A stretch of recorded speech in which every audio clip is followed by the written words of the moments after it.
Hey everyone, it's Puri. Welcome back to another episode of Faceoff.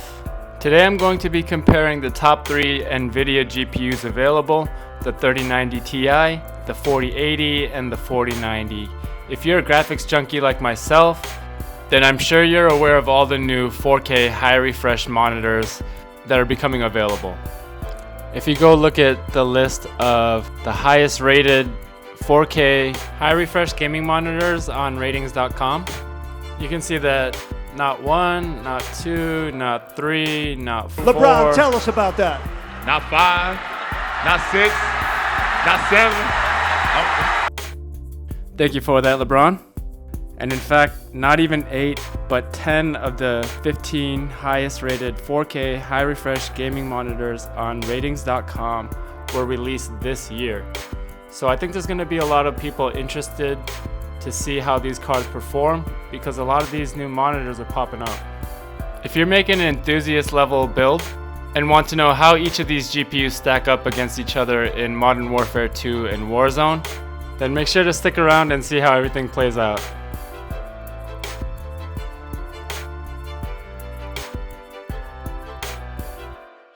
Okay, first up we have the 3090 Ti, which if you look up on tomshardware.com, they have a handy page where they track eBay sold prices and quantities on GPUs, and this is a pretty good indicator for the current market price.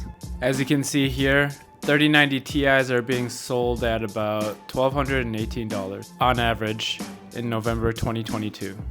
Here are some of the key specs of the 3090 Ti. It has 24 gigabytes of VRAM, L2 cache size, it's 6,144 kilobytes, and pay attention to the L2 cache size when we look at the other two. Next up is the RTX 4080. I have the Gigabyte AORUS FO48U version, but from what I've been seeing, it doesn't really matter what version you get. Pretty much all of them, including the FE, seem to perform within a few percentages of each other, which is part of the reason EVGA left their partnership with Nvidia, and I'm pretty upset about that because they became my favorite AIB manufacturer for their quality of parts and customer service, but don't even get me started on that. In terms of pricing, it looks like the 4080s are sitting right around $1,500, a little above the current retail price. Here are the key specs for the 4080. A lot higher boost clock than the 3090 Ti. It has less VRAM at 16 gigs, but notice that the L2 cache is 10 times the size of the 3090 Ti. Another thing to notice is the significant decrease in power draw compared to the 3090 Ti. Last up is the big dog, the RTX 4090. This was released at a crazy price of $2,200 during a time when GPU prices were dropping, availability was going up, and prices were going down in general. I think there was a lot of anticipation about what was going to happen, and I think the way things turned out with the 4090 proved that the demand is still there, the gaming community is still strong, and the industry is still continuing to grow at an exponential rate despite that small speed bump. In terms of pricing and popularity, the 4090 has remained in high demand, and it's holding its price over current retail, which is $2,199. Here's an overview of the specs. As you can see, it's just OP in every way possible compared to every other card on the market. So here's a quick side-by-side comparison of all the stats so you can take a look. And then I'm going to show some side-by-side footage of the in-game benchmark and actual Warzone 2 gameplay.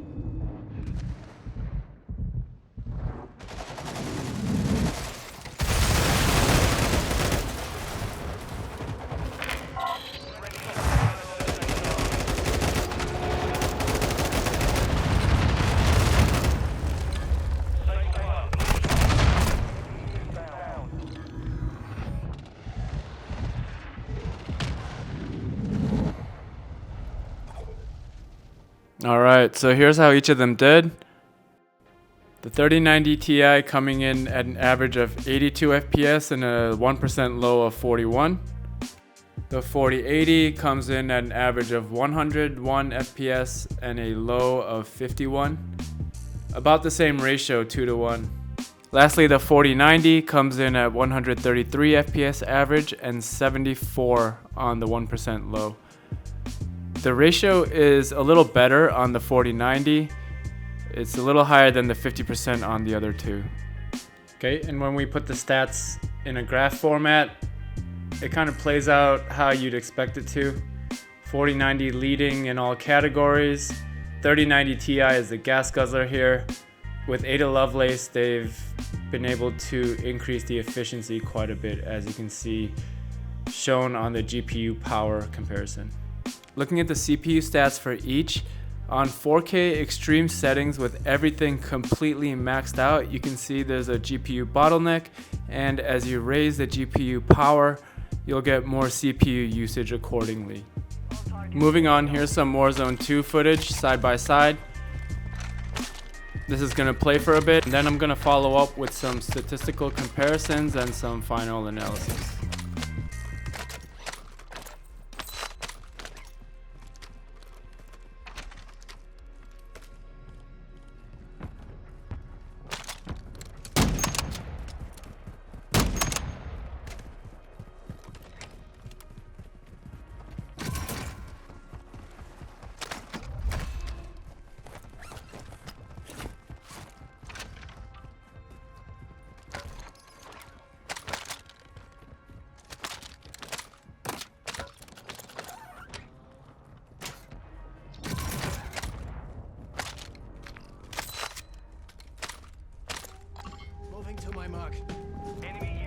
Alright, so looking at the stats, you can see that the distribution of the bars matches the in-game benchmark. So I'm not going to get too granular in analyzing these numbers. The conclusions are going to mirror what we saw in the benchmark comparison. The only main difference I'd like to point out is that Warzone seems to be more CPU heavy, while the benchmarks seem to draw on the GPU a little bit more. That's the only real difference I could see. But in terms of performance deltas, it's about the same. So this comparison was solely focused on performance, and I hope this was helpful in showing you how each of these cards stack up against each other. In a few days, the AMD Radeon 7900 XT and the XTX will be released to the public. At that time, I'm going to do a full comparison of all the top graphics cards, Nvidia and AMD included.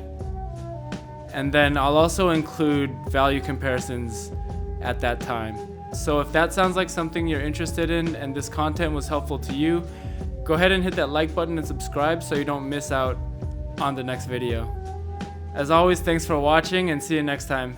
Have a great day.